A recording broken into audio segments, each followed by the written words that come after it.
This is Gene Adam, former lead singer of Iced Earth. Be sure to subscribe to Podcast and Stone, and don't forget, join our community on social media. Metal lives.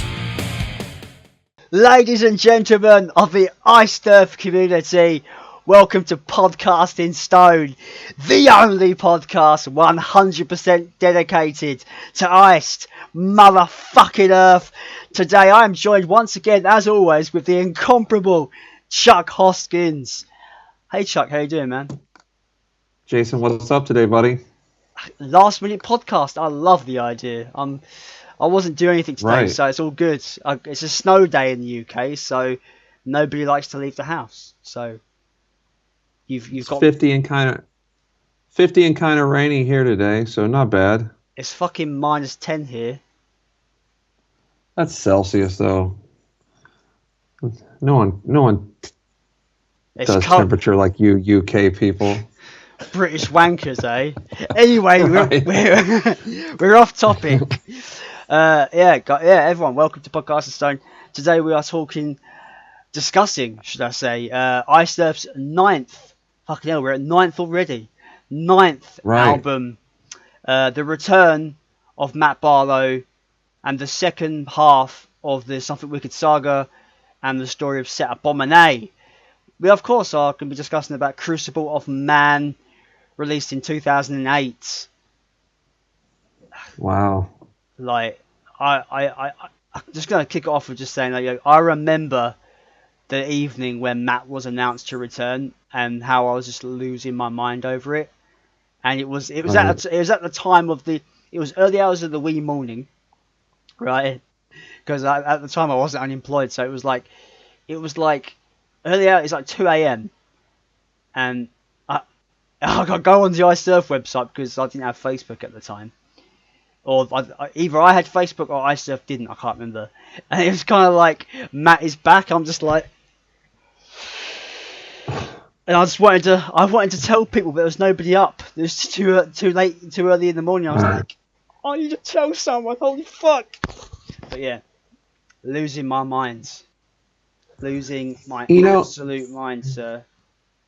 I remember hearing that he did the Pyramaze, and I was thinking, he's doing music again. What if? And then so I was just jaw dropped when I read it. I don't remember how frequently I checked it back then, because unfortunately they didn't update a lot. So, but I remember seeing it and just like, oh my gosh, I was so excited. Just so excited. Yeah, man. Because obviously, at the time, I had never seen Matt Barlow with the band live. Obviously, it got to the point where I never ever did see the band with Matt Barlow live, because the only time they came to the UK was in 2010, I think, and they played in Wales in a festival called Hammerfest. And yeah, I just Okay. Didn't make it. Yeah, I was unemployed at the time, so I really couldn't make it, which still makes Fair me enough. sad. That's just life, I suppose. And I can't take away how amazing my first show was, which was on the Dystopia tour. So that was still great. Right. But I've seen Matt since. I've seen him with Ashes of Aries, so that kind of made up for it. Just to see him live anyway is just incredible. So. Yeah, Absolutely. Everyone who has seen Iced Earth with Matt Barlow, I do indeed envy you slightly, because I never did get to see him, and his voice was a bigger part of my life. So, yeah, my excitement for his return was through the roof, man. Like, I was really going, not to be cheesy, but not to be like Donald Trump cheesy, but Iced Earth are going to be great again, yay! That was my thought process, because Sure. back in the day, Framing and Crucible was kind of a dip for me. Well, not Crucible, because Crucible wasn't out, but you know what I mean. Like, for me, the Tim Owens era was kind of a disappointment for me, because I was still like, I love Matt, I can't get over this kind of thing. So his return was like, this is gonna be amazing. Epic. Yes, it's gonna be amazing. So yeah, he came back in and they done Crucible of Man. And shall we get on to personnel who put that album together and who was on it? Who was on this album, Jason? Tell us. Once again, the band was a three-piece, consisting of Matt Barlow on vocals, John Schaefer on guitar, bass guitar, keyboards, backing vocals, and lead vocals on track 5. And he also co-produced this album. And you had Brent Smedley on drums. Okay. Additional, there's a lot of backing vocalists, so I don't know whether I can be bothered to actually read them all out because there's a lot. I'm just gonna read out key people, okay?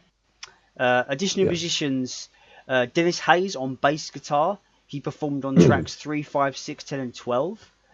And you had Steve Rogalski on cello on track 15, and Troy Seeley on guitar, playing solos on tracks 5, 6, and 9.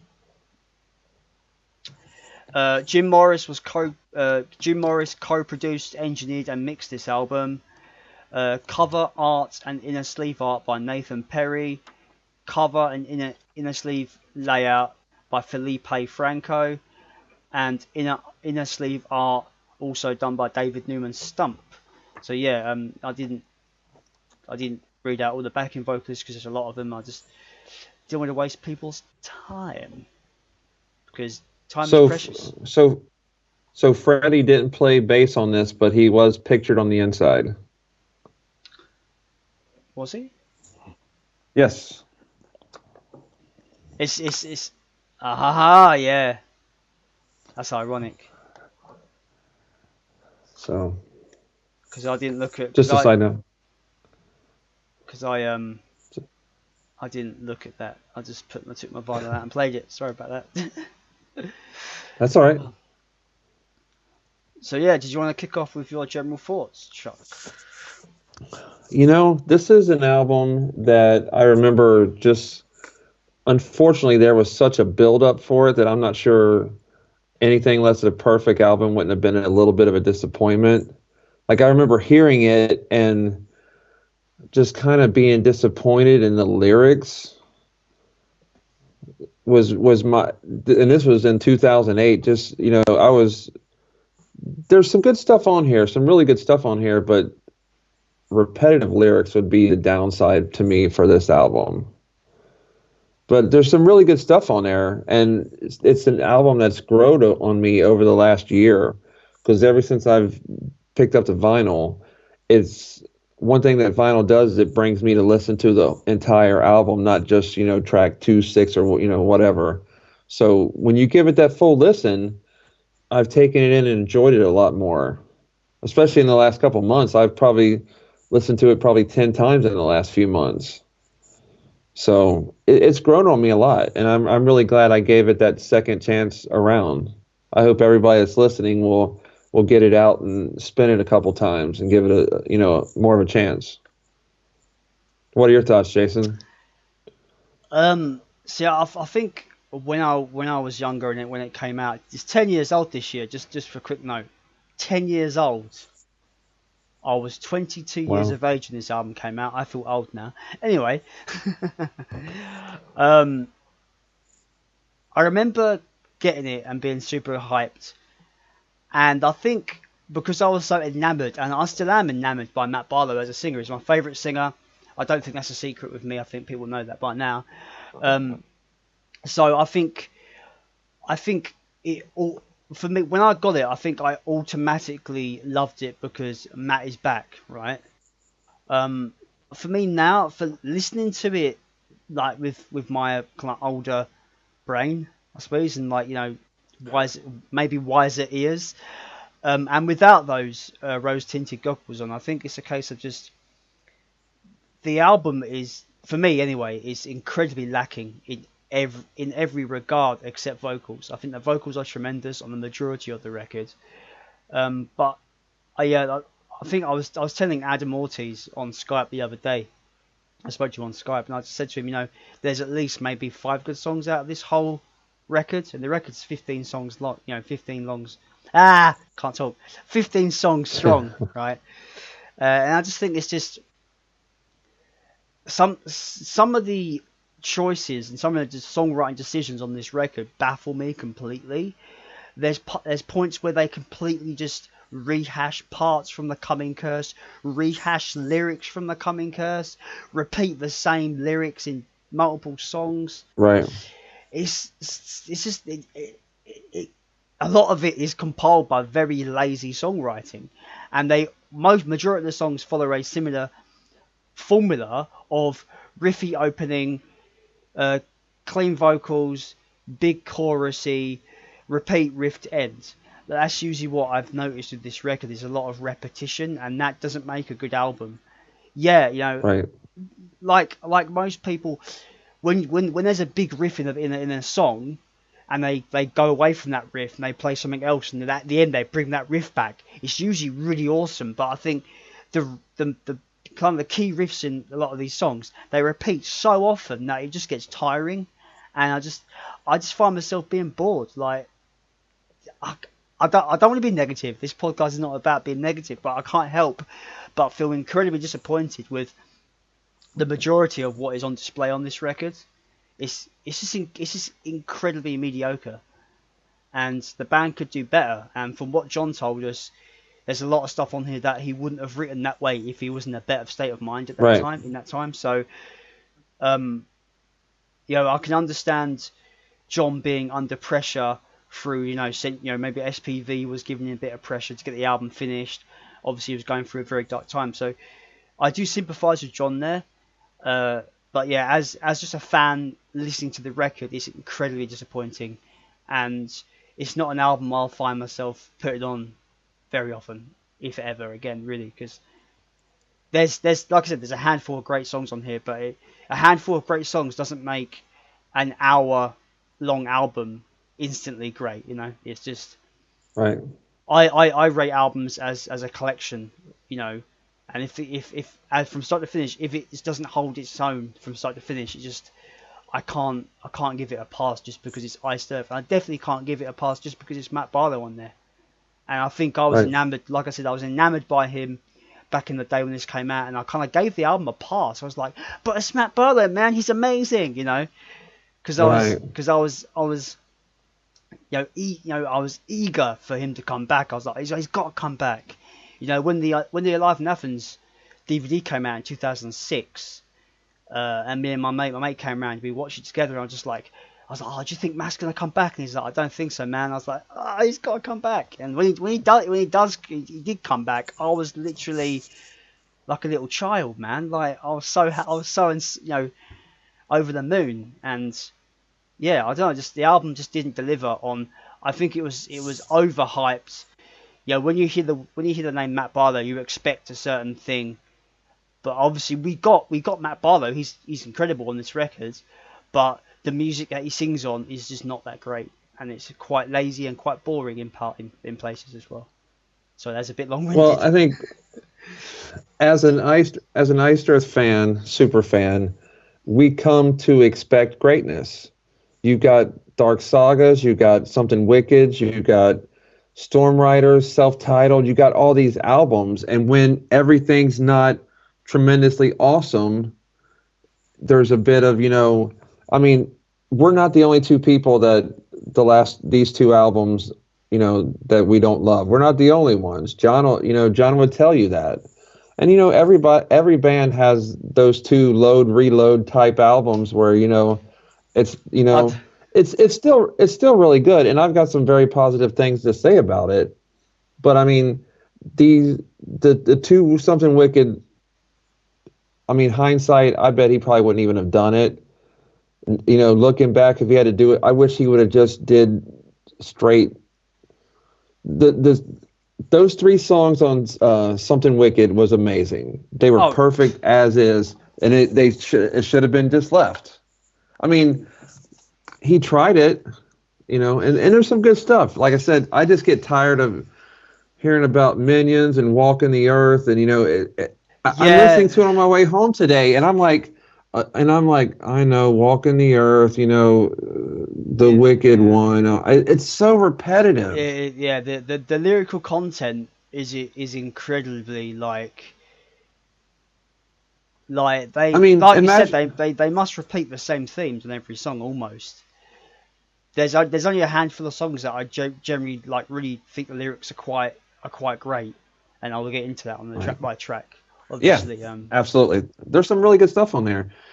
And I mean, imagine if you was listening to Storm Rider and every 10th word was Stygian, or it's just so repetitive. The other concept albums were tremendous, and this one is just, it's a hiccup. But there's some really good stuff on there.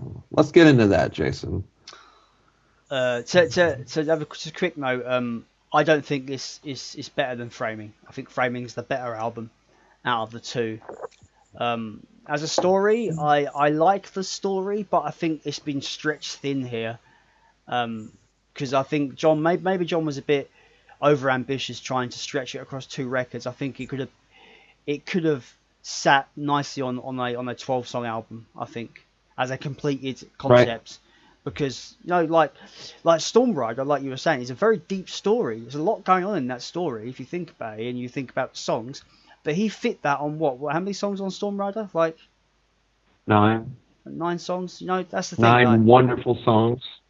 Yeah, it's near perfect. I disagree, and I'd like to see if you want to comment below. I think that Crucible's better.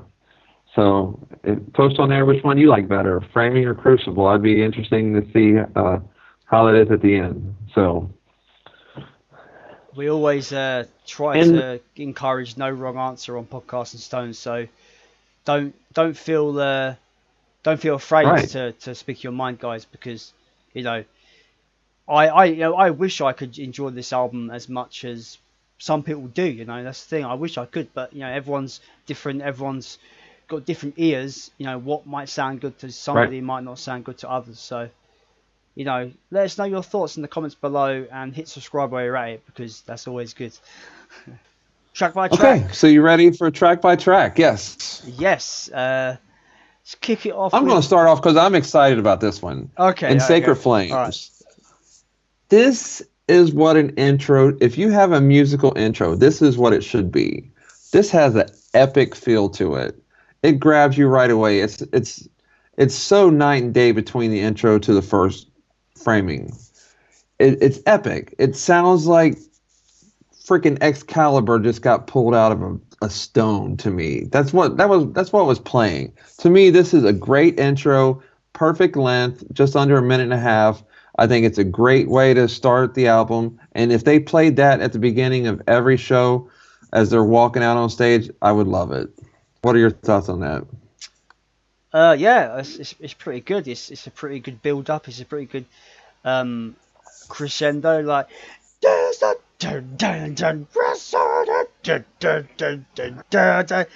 yeah, it's really bombastic. It's really kind of ritualistic, which I think that's what they're going for with, like, he was born. Set was born in Sacred Flames, so it has that really kind of cult ritual kind of thing going on. And like, yeah, it's a great intro. I think the only problem I have with this intro is that the band or whoever decided, maybe John, they have to inject it into nearly every song on the fucking album. It just pops up out of nowhere. Like, can you stop shoving this intro down my fucking throat, please? Jesus Christ. Sorry. Like, this intro doesn't just stay as the intro. It's in other songs, which is really annoying. It gets really grating after a while because it just appears out of nowhere. Anyway, behold the wicked child, sir. Doesn't have sir in it. Just, I'm calling you sir. Yeah. Yes. I think it's got an awesome guitar intro. I think it's a great song to be second. I think it's got a great chorus. I think it's a really good, straightforward Ice Earth song. My only small criticism is kind of that same repeat lyrics. But I like it. I don't skip it at all. I think it's a good track.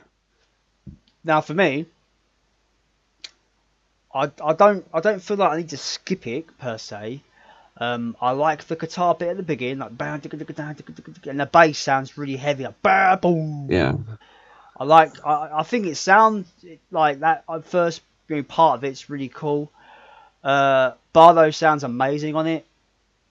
It's Barlow. But I think as a song and musically, other than just that beginning part that I just said, I think overall it's quite mediocre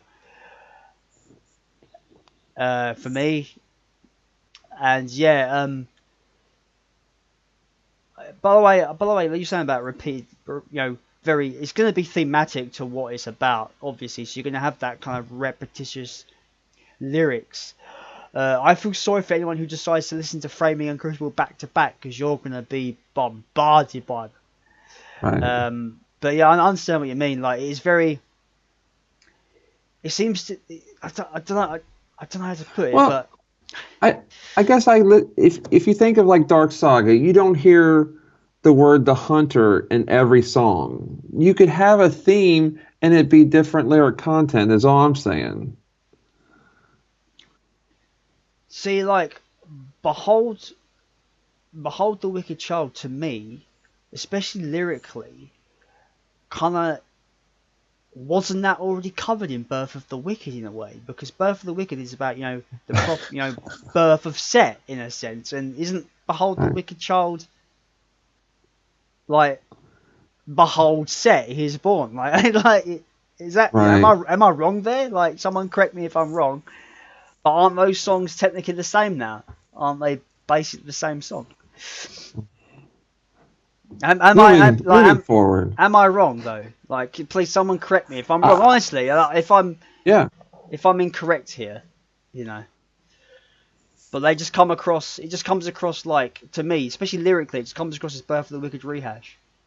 That's just me. Like, and that's not the first time they rehashed a lot of shit on this album. Fucking hell. Anyway. Minions of the Watch, sir, track 3. I like the chorus quite a lot. It's very catchy. I like it. I love it. I think it's very catchy. I like the kind of the way that he cadence speaks in the, in the night. I love, I think it's a shorter song, and I love it. I think it's a very good song. Very catchy. Great vocals by Barlow, as always. Yeah. Although for me, when I say the chorus is great, I like the chorus. That's the only thing I like about this song. I think the song's okay. I don't think it's bad. I just think, the chorus is good. Barlow is good. The rest, I could take it or leave it, really. Personally. Nice. I hate being negative on here. It feels weird. That's all right. I can't help it. I've got to speak my mind, man. Track 4, Jason. The Revealing. The first easily skippable song. It's got incredibly uninspired songwriting. It's just boring. I would just skip it. I'd skip it. I think it's got a decent riff, and I think it grows on you if you give it a chance, but when I was going through, I was like, what's the name of that song? There's not a whole lot that's super memorable. Like, I'm never going to pick up Crucible and say, I got to hear The Revealing today. So, it's decent. It's decent. A Gift or a Curse. I'm going to be a bit positive now, because it's the first truly good song on the album. I really like this song. The lyrics are different for Runts. It's actually Set kind of doubting himself, like, right. Whether what he's been born to do is really the right thing. Great vocals by Schaefer. I'm sorry, but he's a really good singer on this song. He's really good. I think it's the first standout track of the album. I 100% agree with you. Yeah. It's got that Iced Earth stamp on it. It's great all the way through. It's not. They didn't try to make it too long. Just the tone is just great lyric flow. It's a great Iced Earth song. And it's not repeating lyrical themes. It's a very kind of contained song, and I like that about this song in particular. And I just like the melody that John's got such a unique voice. He's like, I feel a heavy burden. I can't really put a finger on like who he sounds like, or how you would describe John Schaefer's vocals on this song, but it's just something really, really great. And I think this song's yeah.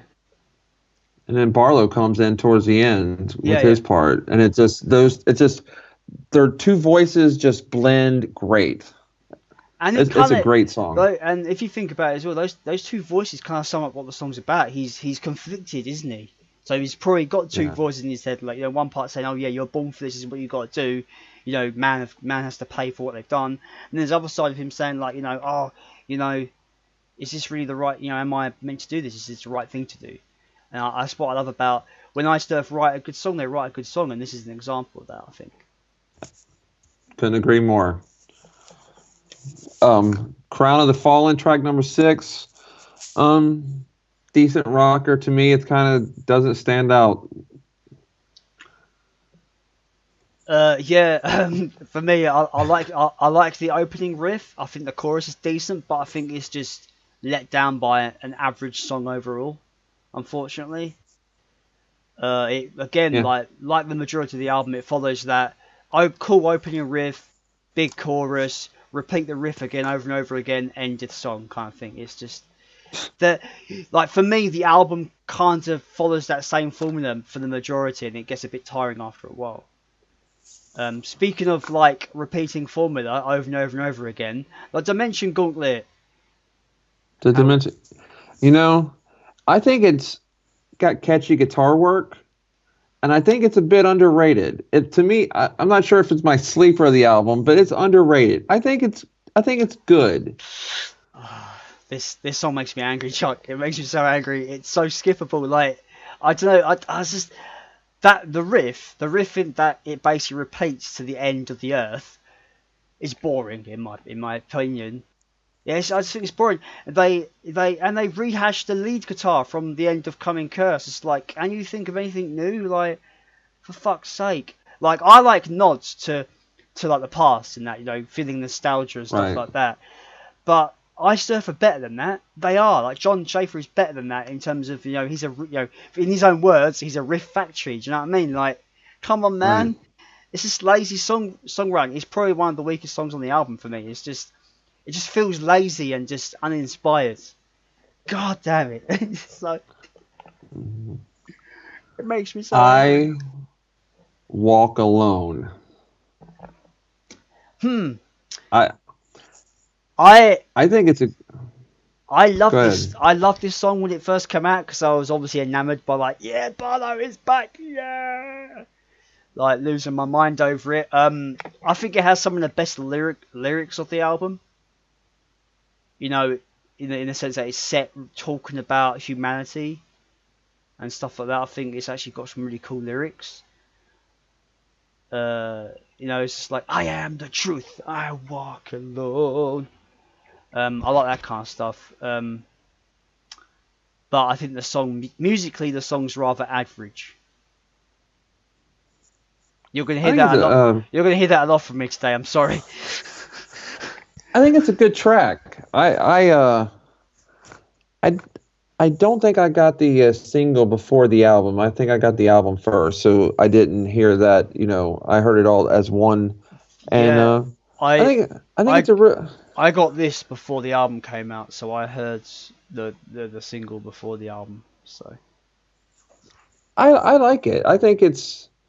Would I put it on a greatest hits? Probably not.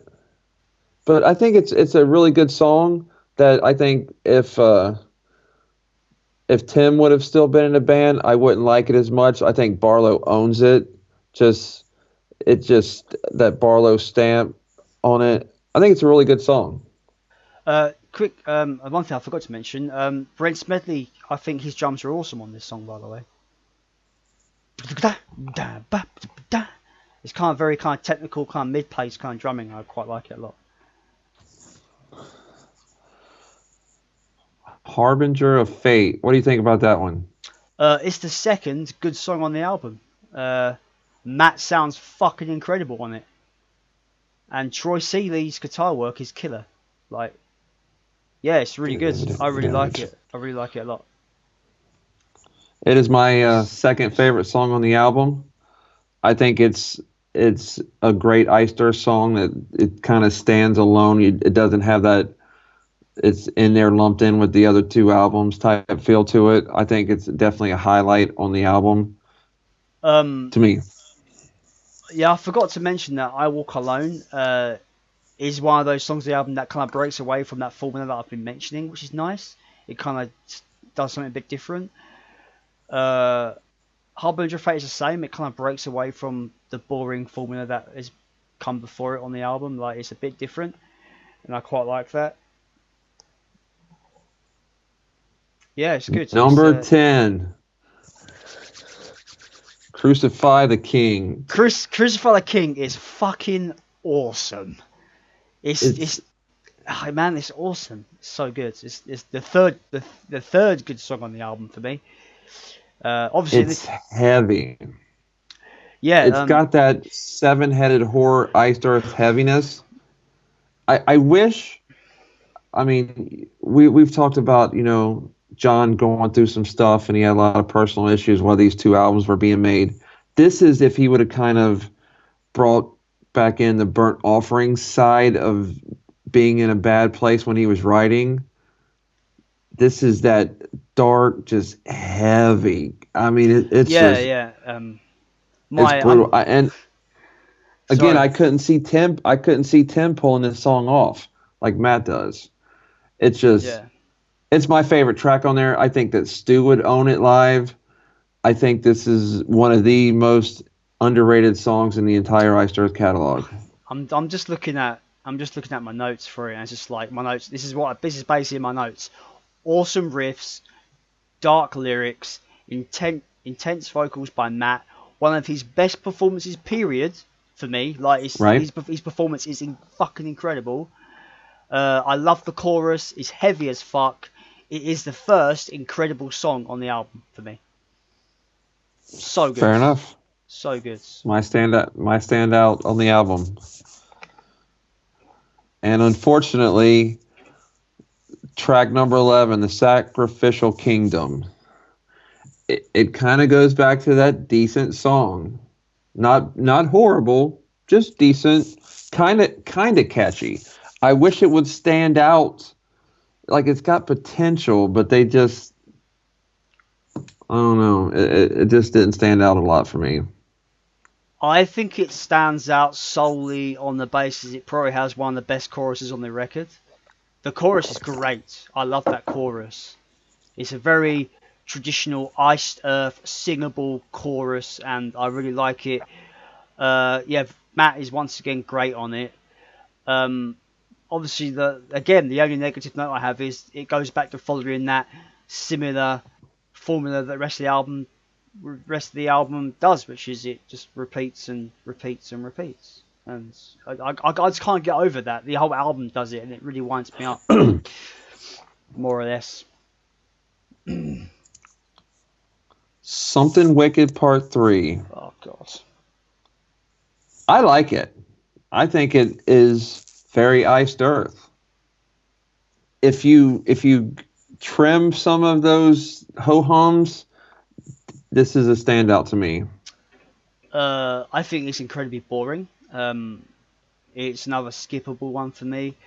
All I hear in it is rehashed lyrics from The Coming Curse, rehashed riffs from The Coming Curse. It's just lazy songwriting, and I don't like. I think the melodies are, you know, as good as Barlow is. I just think the melodies on this song in particular are quite boring. It just doesn't do it for me. I don't know. I've listened to this album twice in 2 days, and I've just come out with the same conclusion for my notes. So, like, the next song though, everyone's gonna hate me because I'm gonna rant on this song. Violin Devour. Let's hear it. Oh my God. It's like, what the actual fuck is this song? It's fucking awful. It's actually awful. Like, it starts off fine, like it's got a cool, heavy riff and stuff, and Matt sounds good at that part. But then the chorus happens, and it just makes me cringe. Like, the melody, it's like the melody is unsure of itself. Like, it's really grating, and it doesn't flow properly. I can't. It's not very singable, and it's probably the weakest vocal part that Matt's done. Like, it just doesn't sound good. I'm just like, it just doesn't sound good to my ears at all. I'm just like, what the fuck is this? Like, I was really ragging on it. I was talking to JP the other day on Messenger, and I was just really ragging on this song because I was just like, what are they doing? It sounds Do you know I told you how I don't like When the Eagle Cries, and I don't like When the Stars Collide? Those two songs are masterpieces compared to this fucking piece of shit. Oh my god. I think Violin Devour is great. To me, it sounds like early dystopia. I think it's kind of a brother to Days of Rage. I think it has that same kind of. If you want to know what dystopia would sound like with Matt Barlow singing, which I've always wondered what that would sound like. Oh, fuck off! This is my. That. No way. No way. I was quiet while you were talking. If you want to hear what dystopia would sound like with Matt Barlow, listen to track 13, Violin Devour. I like it. I like it. Don't listen to it. That's my opinion. I can't speak for you. That's just me. I enjoy that track.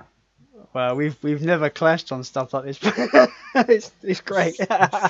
Sure we did. Framing, we totally disagreed on a couple tracks. Yeah, but I didn't generally hate something. I generally hate this song. It's awful. I enjoy it. I wish I was you, man. I wish it could be you. Come what may. Can I inject some positivity now, please? I need to. I'm ready for it. The best song on the album, the best vocals Matt's ever done, ever. He's like so good on this song. The best composition on the song on any of the rest of the album. Oh man, this song is so good, man. It's so good. It's the first true. It's Iced Earth as I know them on this record. It's so good. And there's a part in it. There's a bit where it goes into a breakdown. And there's like a violin and there's like a flute. After that bit, all the vocals after that portion literally choke me up. I literally want to cry because his vocals on that final portion are so goddamn epic and so beautiful that I could literally see myself breaking down every time I listen to it. 'Cause it just hits me emotionally. It's so good, and Matt should be incredibly proud of his performance on this song in particular. It's just incredible. Like, unfortunately, the song doesn't save the rest of the album because one song can't represent the whole album, unfortunately. But this is for me the best song on the album, and I just wish there was more songs like it because it's so good. It's incredible. It's fucking awesome. I love it so much. This is classic Matt Barlow with Iced Earth. It's epic. To me, it sounds like they found a track that was on Dark Saga, and that it has that kind of Dark Saga feel to it. It's like it's classic. I wish the rest of the album could have been like this. I mean, it's just great. And it's a standout.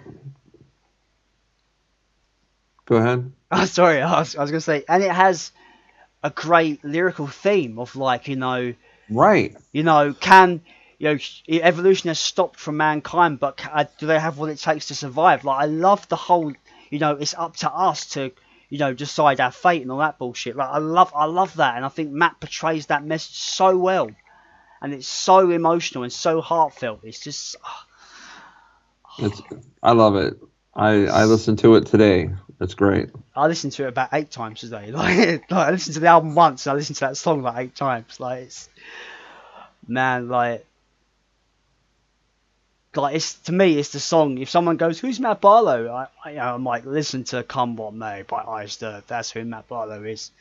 Oh my god, it's so good, man. Like, I could not rag. Like, I've been a bit of a miserable bastard on this podcast so far with this record, but this song in particular is so good, and it just sums up how disappointing the rest of the album is, really, for me. In terms of songwriting, Matt is great on the majority of it, but like this, in terms of songwriting, like Come What May kind of sums up what this album could have been if John was in a better place and things were just fell in place a bit. If things were obviously in a perfect world, we'd probably get that amazing comeback Matt Barlow album that everyone looks back at it as a classic. Unfortunately, people don't, and I think our thoughts have shown that it is a mixed bag. Well, for me, obviously, it's more disappointing than good. But you said obviously you're the mindset that there is good stuff there, which I'm not denying. You just seem to like it more than me, which is fair enough, man. But yeah, I could if things were different during that time for John, I think this album could have been incredible. Yeah.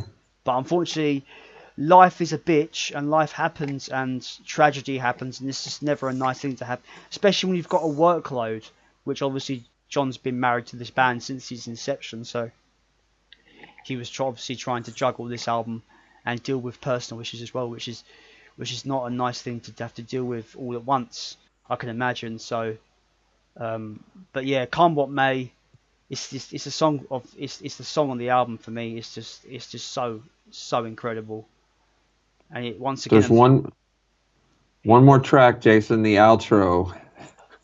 There it is again, the bongos. Isn't it pretty much a rehash of Overture from Framing? Is it pretty much isn't it that? Isn't it just that? I swear it's just that. Let's. The album ends to me with "Come What May." Oh yeah, oh yeah. So. Oh yeah, man. So overall, everybody gets some different opinions here. I think there's more better than bad in this one. I think it's a step up from Framing, big time. Some really good stuff in there.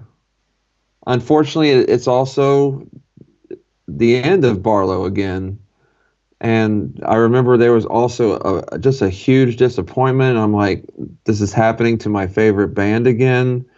There was a lull, and there was a while when we didn't know where we were going to go. But there is light on the other side. It's coming. Yeah, getting that news that Matt was retiring again, and that was heartbreaking to hear.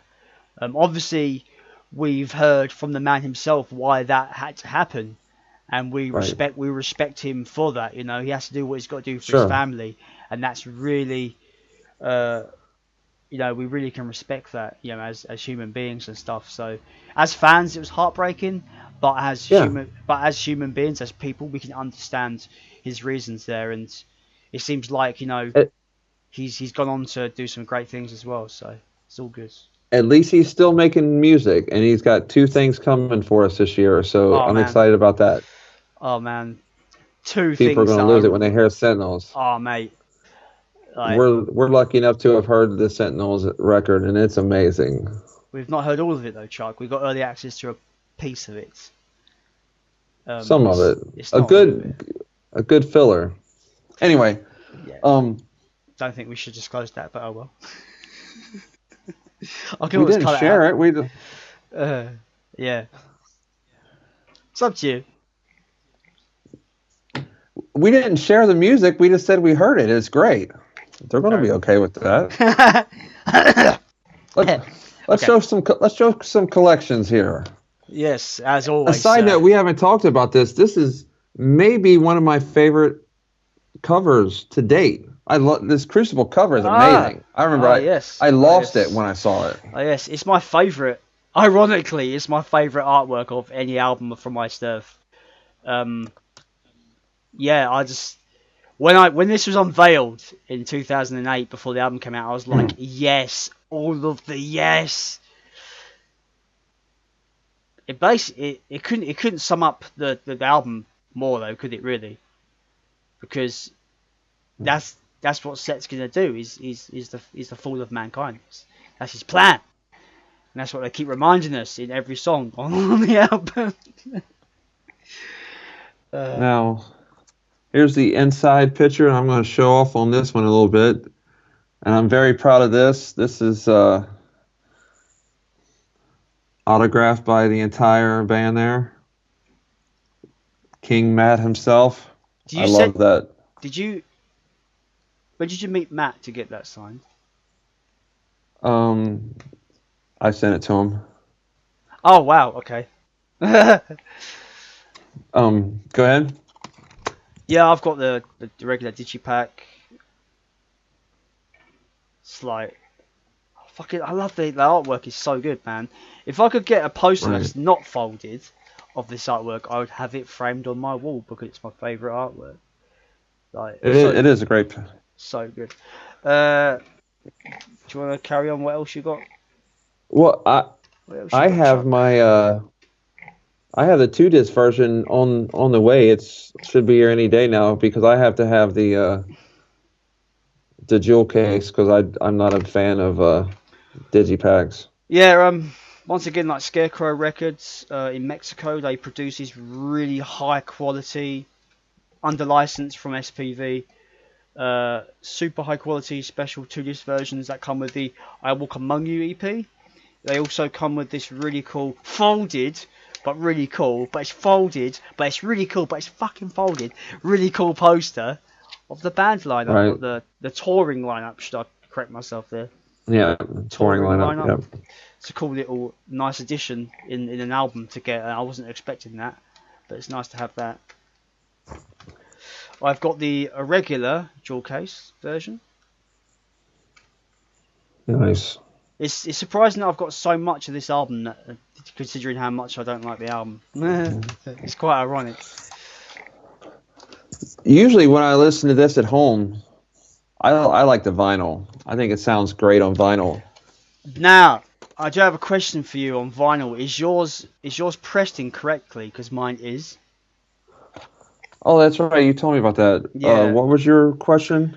Well, the track list on the back states that a gift or a curse is on side 1, but it's incorrect. Gift or a curse starts side 2, and also Harbinger of Fate is not on side 2. It starts side 3. The only side that's correctly listed here is side 4. So whether it's mine's the same way. Whether it's a printing, whether mine is a misprint, like the order of how they pressed it is incorrect, or the actual artwork is incorrect. I don't know, but that's quite interesting, really. The sleeves artwork on these are amazing. It's got kind of some of the artwork that had in the Box of the Wicked. So I think these were only pressed in black. Look at that. That's beautiful. A side note, I did talk to somebody who was at the opening night of the U.S. tour, and he said that John had told him that the 3 SPV vinyls were going to be repressed. Oh, wow. Nice. And I think this would look great in like a blue. I wouldn't pick up any of those 3 unless they did something with the color, made them something special. I think they sound great, so the 180 isn't going to do much for me there. So fingers crossed on them doing like a gold framing and a blue Crucible. That'd be nice. And people that don't have them, those 2 are, I know framing is getting up there as far as if you find it on eBay or whatever, it's kind of costly. So I hope they get more readily available for all those new vinyl collectors. I was so happy when they re-released those, the old Century Media ones. We kind of showed this before. This is in the this was released, but also was in the Box of the Wicked. Jason likes the cover. I think it's just kind of, I don't like it. I think it serves an EP. I don't think I couldn't imagine it being on a full album. I think for an EP it works just fine for me, I think. Yeah. Now you were wanting to talk about festivals a little bit, correct? Yeah, because they were like, it chronicles a couple of shows with Barlow from that period, so I thought it would be quite interesting to just chat about it a little bit. This was towards the end. I don't know whether I can't remember whether this was announced after he retired or whether it came out before he retired. I think it was afterwards. What, in between the acquisition? I think it was when between getting Stu in. Seems like it's 2011. So maybe not. I don't remember. I know me and Jason definitely differ on this one. I love the 2007 show with Ripper. It's the one I watched the most. I think it's a great performance. Um, I I think the two Matt shows are great. They're just so similar. It's almost like having the same show. Yeah, it does seem to be a bit of a waste, doesn't it? I have the special edition box set version. It comes Oh, with yours is open. it comes with a flag. Yeah, I got this first, and I got the separate version. It comes with a flag of the artwork. I've heard that a lot of people's favourite artwork is this set with the guitar. I know I love it. Adam Ortiz, a shout to you, mate. I know you love this artwork as well. I think it's a bit too cheesy for my liking personally. But it's cool artwork. I just think it's a bit cheesy set with a guitar. I think it's a bit over the top there. I like it. But yeah. My box set comes with the 2-disc DVD and the 1-disc CD, which I find is very strange because the CD should have been. I think the CD. One show. It should have either been one show. It should have been a 3-disc with each show on. And I think it's very strange that they've handpicked certain songs from each of them. It just seems a bit strange. Right. I wish they would have, don't care which one, released one of the full shows, in my opinion. I've got the separate jewel case, as I obviously will have, because I need it all everything. Separate jewel case. I love this artwork as well. So I had, during the Dystopia VIP, I had the entire Barlow band sign it. So mine is completely signed. That's awesome. I love the art. I love the artwork. Like I said, I love this disc. I just wish it would have been one full show, not a mixture. I've also got the regular, just standard DVD release. Just because I actually quite like standard DVDs as a medium. So, still got the hype sticker on it as well. Quite like that. That's cool, man. I picked this up on eBay, fully signed by the 2009 band. Nice. So, I thought that was a cool pickup. So, I love the. They were doing some cool artwork then, for sure, with festivals and Crucible. That's all I got for Crucible. We've got some viewer comments. Oh, by the way, that's right. I forgot about that. I do have this, which is Matt Barlow's very last show at Wacken 2011. It's a bootleg, obviously, but I have no regrets getting this because it's the only way to physically have Barlow's last show. And I think it's an end of an era. The set list is pretty cool. It's very Something Wicked and Dark Saga heavy, but two albums that I have no regrets. I have no negatives for that because probably his two best. He plays Jack off a horror show, which is good. I was going to say Jack to me is a standout. They're very. I don't really think they play that very often, but yeah. Yours is a bit different. Yours is different to mine, isn't it? Your DVD. Yeah, mine.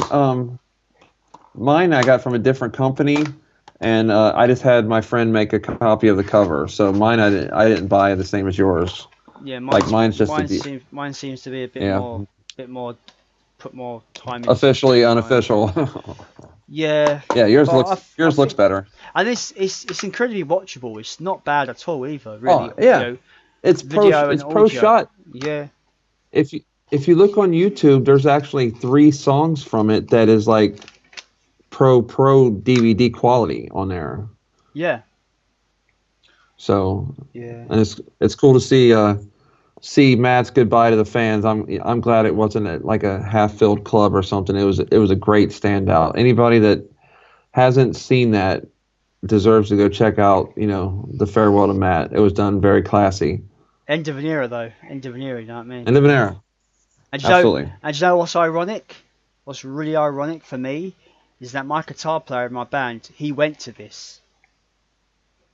and he watched this, but he's not a fan, and yet he keeps digging at me because he saw Because he got to see it. Yep, and I didn't. So yeah, Alex, if you're watching, damn you. Yeah, I know. Okay, we got some viewer comments on Crucible. Yeah, we got a pretty good turnout for people, especially considering you only posted that like short notice, 6 hours ago, like not long at all. Yeah. And being a Wednesday, that's a very short notice there, being midweek. But yeah, thanks to everyone who chimed in on your stories and your thoughts on the album. It's cool. To kick it off, Sean McConnell just says, "I walk alone." That's fair. Fair enough. He's a fan of that song. That's cool.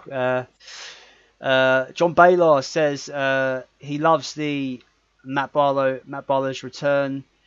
He thought it was a bit odd at first, but it grew on him over time. He said that he doesn't agree with me that it's a wild card. He believes that it's a semi-classic now to him, which is fair. You know what I mean? Yeah, that's fair enough, man. That's awesome. Yeah, it's cool that you see it so highly. That's awesome. Nate Phillips says he saw Barlow on his first show back during that time, and it was hot damn incredible. He said Crucible of Man is a bit underrated in his opinion. It's grown on me in the last couple of months, so I think it's great. Spin it. I'm just gonna say this, right? You know, I've been quite negative towards this album, but man, if you guys like it, man, that's fucking cool. Don't let me discourage you from giving it a spin, man. If you like it, you like it. You know, I'm just speaking my mind. I don't like being this negative, Chuck. I don't like it. It feels. I feel dirty. I don't feel myself. It's not. Dystopia's around the corner, my friend. It's because you know I love that album. That's why you brought that up. I do know that. Anyway, John, I can't pronounce his surname. John Knowles. Is it Knowles? Please correct me in the comments. I would go with Knowles. John Knowles. He comments, vocal highlights have to be John singing on a gift or a curse, and Barlow's highs at the end of Come What May. Exactly what I was saying. Really, I think that final that climax in Come What May by Barlow is amazing, and John is a very good singer. Like because I didn't realize when I was listening to it, I didn't realize it was him, and I was like, who's that? And it was like, in the booklet it's like John Schaefer. I was like, wow, John sounds really good in that song. John Knowles also says, in Sacred Flames is the crown jewel of metal intros. Nothing wrong with that. Pretty much. Like you said, Chuck, you know, if they came on stage during that, it'd be pretty epic. Saying that, they played it on Ancient Curion. It went into boiling point. That worked so well, didn't it? Like, it's so good. Like it did. I agree. Alright, oh man, so good. John Knowles has put a second comment because he's being greedy. Thanks for the comment. It's fine. He said there was talk of this album being re-released with Matt singing, all the framing, and Crucible getting the additional connecting tracks added. John talked about this in an official interview posted on the website, but unfortunately things happen and some plans never come to be. Who knows what the future holds though? The Virates are free men and can release what they want. I'll be perfectly honest with you guys, yeah. And if there was two albums that I'm itching that I would love to see re-recorded with Stu, it would be Framing and it would be Crucible for sure. Like, I think they could easily be put into one album. Oh yeah, highlights of both. Oh yeah, I agree. You know, if there's a Days of Purgatory, if there's like a Days of Purgatory 2 or whatever, or similar vein, I think those two albums would go really well. Just like, one disc being a bunch of framing tracks and the second disc being a bunch of Crucible tracks. But yeah, like I totally agree with what he was saying. That was a thing that was going to happen. I remember being quite excited for Matt to sing Framing. They did a few of them, just didn't finish it. Yeah. But yeah, he's right though. The Virates are free men, and they can put out what they want. So yeah, They can put out what they want. So people that are bitching about these re-recordings, they can do what they like. So they're gonna do it regardless if you're crying or not. So I'm sorry, it's gonna be happening, and I'm looking forward to it. To be fair. Yeah. Brandon Stone comments, I was hyped for Crucible and do feel that there are some killer tracks on it. Gift or a Curse has a different feel with John and Matt trading vocal duties. I agree, that's really cool. I Walk Alone isn't as strong as other singles, pretty standard fare. Yeah, I agree with that. What do you think? He says that it isn't as strong as other singles. What do you feel about that? It's not as anthemic as like 10,000 Strong or like Declaration Day or Yeah. Dystopia. So I can see that. Yeah, I kind of agree. I mean, and obviously it's reflected by its lack of being live ever. I mean, Crucible doesn't get live attention, so but we kind of know why, don't we? Yeah, it's fair. It's what it is. He also says Crucify the King is a highlight for sure. Very dark and heavy. Just repeating what we were saying, like awesome song. Right. And Come What May is epic. Maybe not as epic as other songs or that caliber, but my favourite Barlow performance on the record for sure. Yeah. I think I agree. It's another Iced Earth epic. But I think they've written better epics. I think I will agree there. But that Barlow's performance on that song is just, I can't harp on it enough. It's just he's godlike. It's just almost perfect. It's amazing. Adam Ortiz comments. I named my old forum after the song Millions of the Watch. I actually like the song Crucify the King and Come What May. No, sorry, I read that in the wrong context. I named my old forum after the song Millions of the Watch. I actually like that song. Full stop. Crucify the King and Come What May are my favourites. Love to hear Stu sing those songs. The cover is my favourite though, and makes for a great tattoo. It does make for a great tattoo because our friend Jasmine Anderson has the exact same tattoo. So shout out to Jasmine, awesome tattoo. Looks great. It's awesome. I can't pronounce his name. Nigel Lemon. Nigel? Is it Nigel? Nigel. Yeah, Nigel. Yeah. Nigel. Is it Lemon or Lem? I can't. Sorry, dude. Nigel L. Dude, I'm sorry for butchering your name, man. I'm so sorry. He comments that met Matt in how do you pronounce that town? Calgay. Yeah.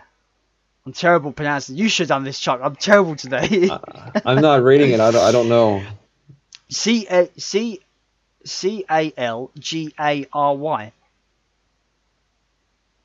Calgary. Calgary, that's it. I do. Met Matt in Calgary on this tour. Poor guy was fighting the plague and still brought the house down with his voice. First time seeing Iced Earth for me.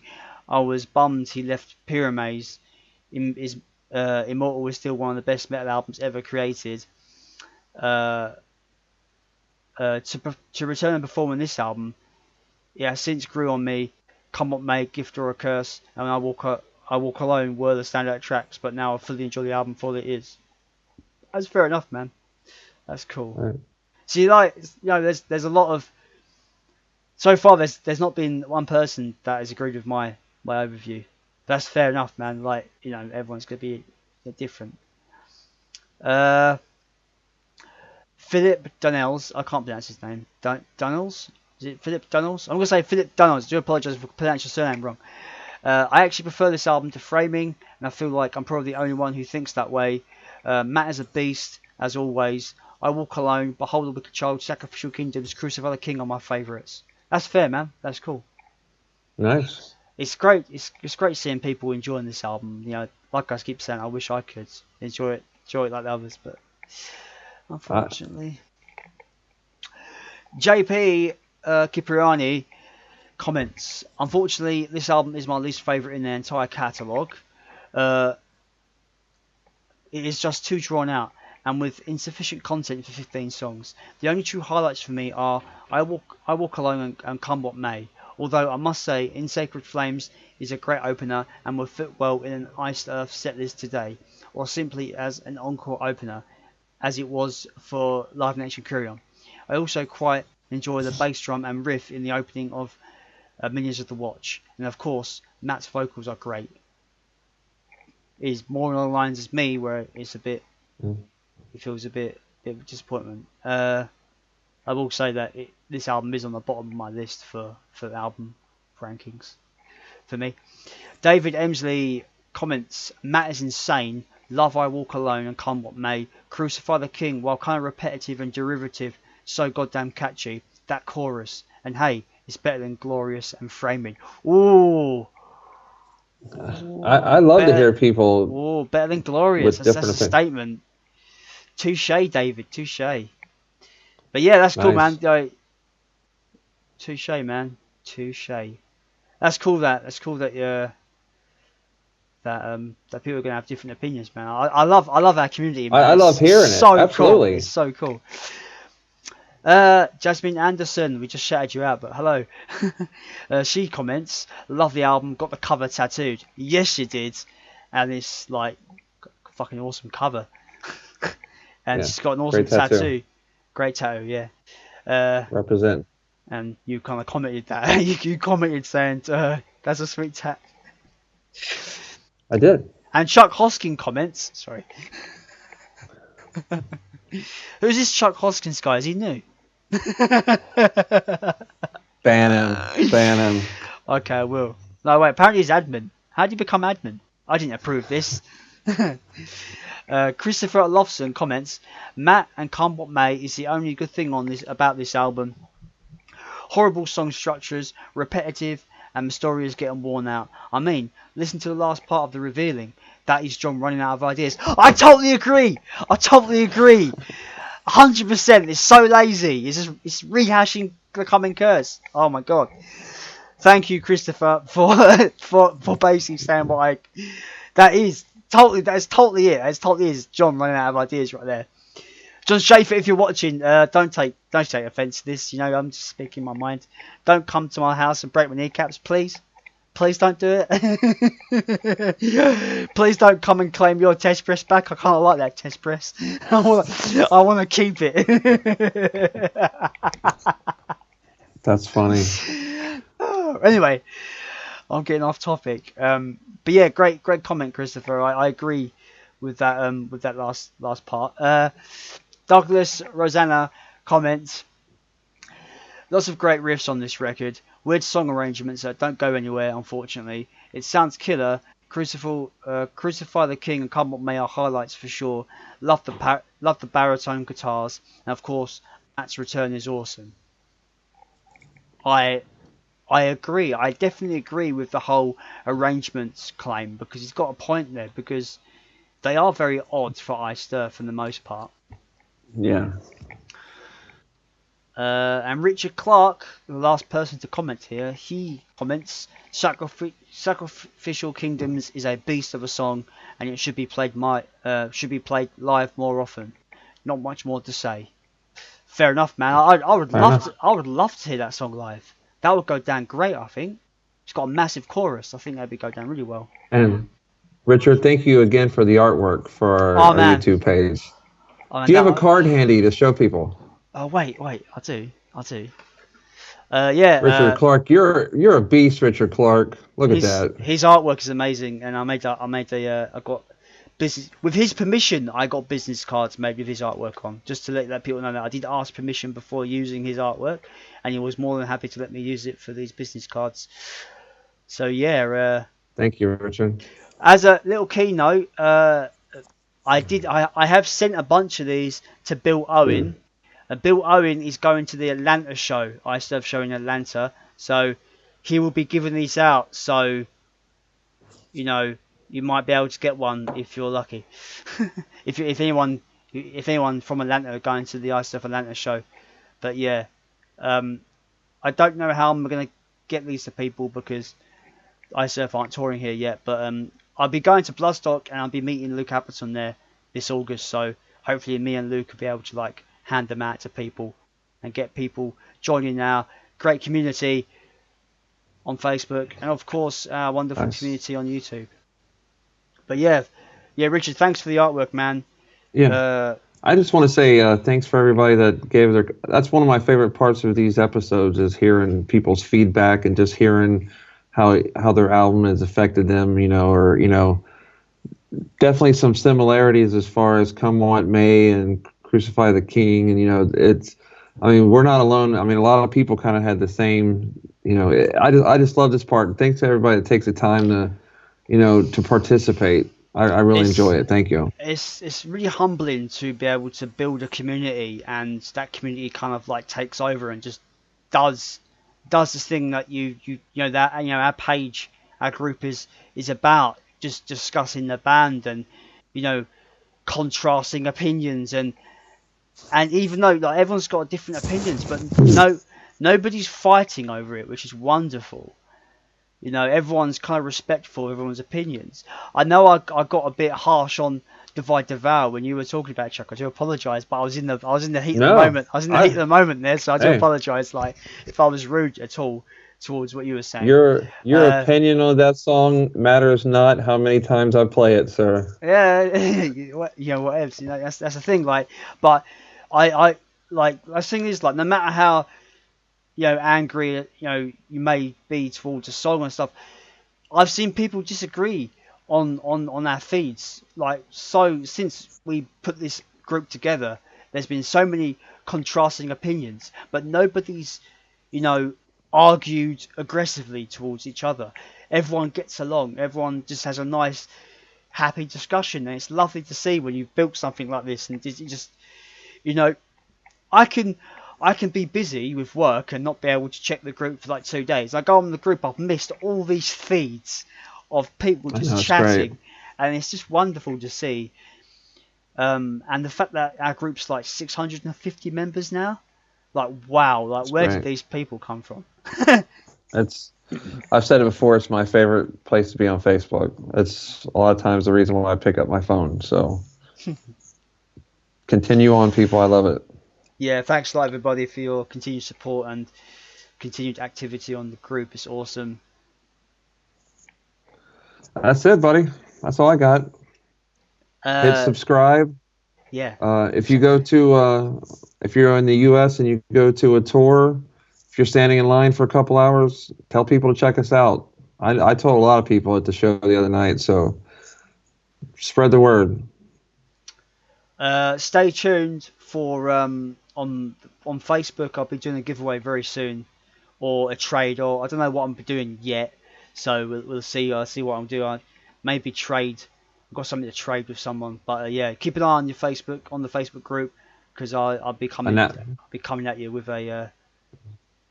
We'll be announcing our next guest interview soon as well. Yes, and it's so stay tuned on Facebook for that. It's incredibly relevant to these last two albums. Just hint, nudge. So yeah, a bit of news. Matt Barlow's new side project Sentinels, apparently release date incoming. So look forward to that. I think. Yep. Yeah, like me and Chuck said, we were privileged enough to get an early listen on some other tracks, not just Soul on Fire, and I guarantee you that this is going to be something incredibly special, guys. And Matt is sounding better than ever, and I can't wait for people to hear it. I can't wait to hear the rest of the album, because it's going to be incredible. I can't wait, guys. Yeah, I was talking to Jonah the other night, and he said that there will be, for us collectors, I know some different packages for you to check out, but there will be a signed one. So if you don't have Matt Barlow's signature Sentinels, there will be an autographed way to get it. So keep tuned for that one. So. And I don't know whether I should mention this. I don't know whether by the time this goes live, whether it'll be a bit late, but I'm probably might as well say this. Seven Servant CDs are selling fast. There's not many left, so get on that. John Greedy's new project is fantastic. Amazing. It's really good. Good stuff. They got a lyric video up for The Revelation of Jesus Christ. Really good song. Check it out. If you like what you hear, hit them up on Facebook and order their CD. They haven't got many left, so get on it quick. I don't know how relevant this will be by the time this goes up, but just thought I'd throw it in there. Fair enough. Thank you everybody for watching and supporting the podcast, man. Like, we love bringing you these videos, man. It's so cool to go back in time and retrospect on these albums, and just the support has been unbelievable. You know, we started this in August, Chuck, and it's like it's almost March, and yeah, you know, we begin the Stu Block era next time. Yes, I can't wait. I'm excited. I can't wait. I'm very excited. So stay tuned for the next retrospect, which will be Dystopia, and the first album to feature Stu Block. So look forward to that. Look forward to our special guest interview announcement coming very soon. And as always, stay metal, because metal lives, my friends. Subscribe to the channel. Join our Facebook group if you haven't. It's a great place to hang out and talk about everything Iced Earth. I've been Jason. I've been Chuck. And Take care, everybody. And we have been Podcasting Stone. Thank you everybody for watching. We'll see you next time. Bye bye.